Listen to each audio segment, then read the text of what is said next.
Sleeper assassins. 10 factory sleepers that looked slow, went like hell. Grandma's grocery getter just gapped a big block with stripes. That's the energy tonight. We're talking sleepers. Factory cars that looked slow and drove quiet, but hit hard when you stood on it. No wings, no loud paint, no billboard graphics. Just a bench seat, dog dish hubcaps, a calm idle, and a nasty surprise. We're keeping it honest, too. No dealer one-offs or magazine ringer specials. The focus here is why these cars work in the real world.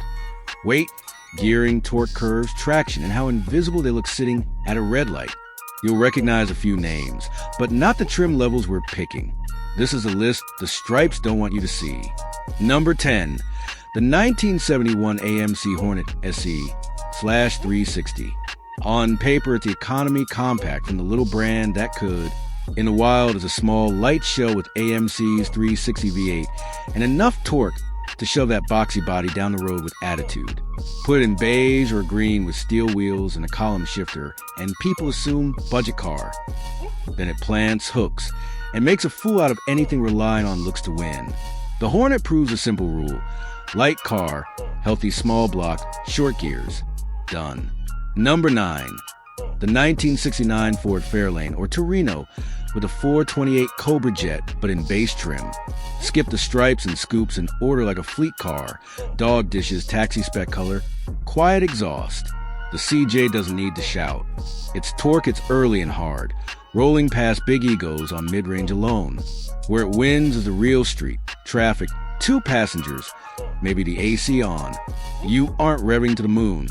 You're surfing torque with highway gears that pull like a freight train. That's a sleeper. Boring to look at, disrespectful when you crack the throttle. Number 8, the 1970 Plymouth Duster 340. The 340 was always more than the number suggested. Good heads, lively cam, and a willingness to rev drop it into a light A body with short gears and skinny tires. And you have the perfect ambush setup. In tan or faded green, it reads kid's first car. What it is a momentum monster that cuts through traffic, bites off a launch, and leave bigger, heavier cars spinning their tires and watching taillights. The Duster's lesson is power to weight over brochure bragging. Number 7. The 1965 Pontiac Catalina 421 HO.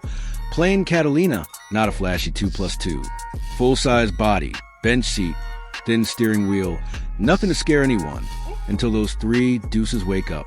The 421's torque makes a big car move like a smaller one, and tall gears hide how serious it is until the center carb opens and the outside 2 join the party. In beige with hubcaps, it looks like Grandpa's Sunday special, and that's exactly why it works. It's quiet, it's smooth, and it steamrolls when asked. Number 6. The 1969 Chevrolet Nova 396, especially the L78 in low-key trim. No cowl hood, no SS stripes, just a tan 2-door that could pass for a commuter if you don't know what you're looking at. Under the air cleaner is a big block that turns a compact into a street problem. The Nova doesn't win with drama. It wins because nobody expected Grandma body to carry that much motor. Pull to a light next to one, and you'll learn the hard way that subtle can be savage. Number 5. The 1967 Ford Fairlane 500 with the 427, preferably a post car. The post roofline screams boring sedan. The engine bay screams NASCAR-bred side oiler. It idles tame if you want to, and the car wears small hubcaps like a city fleet vehicle. Then first gear hits and all that nothing to see here turns into why are we losing? The trick is the contrast. Zero flash on the outside, all business underneath. If you're judging books by covers, this one hands you a library find. Number 4.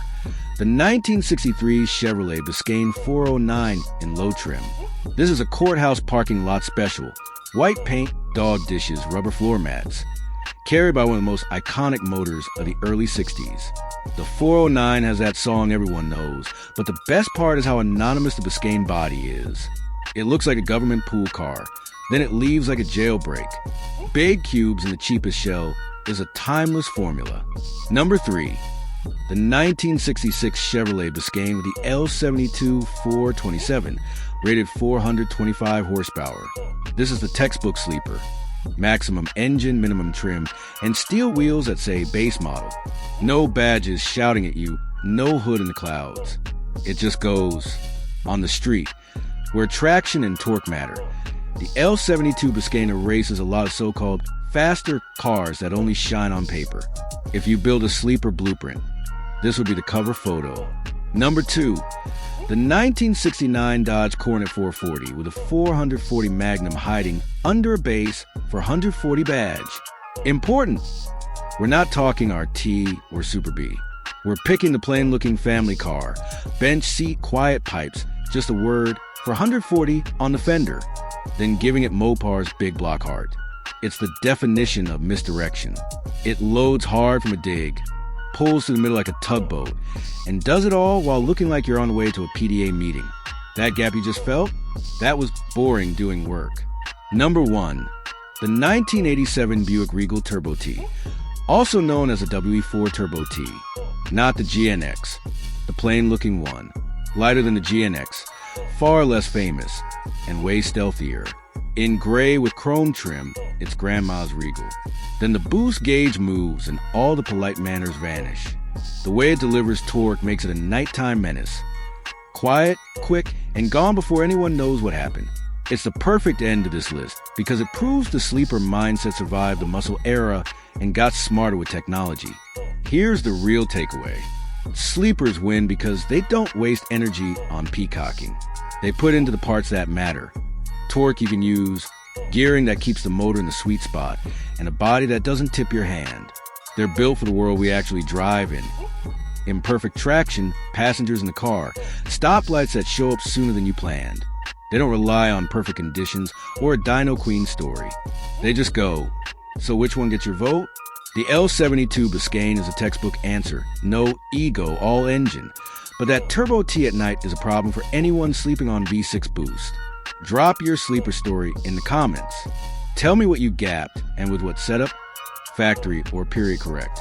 I'll pin the best one and feature it in the next episode. And if you're fired up after this, hit subscribe and jump straight into our Engine Wars breakdown.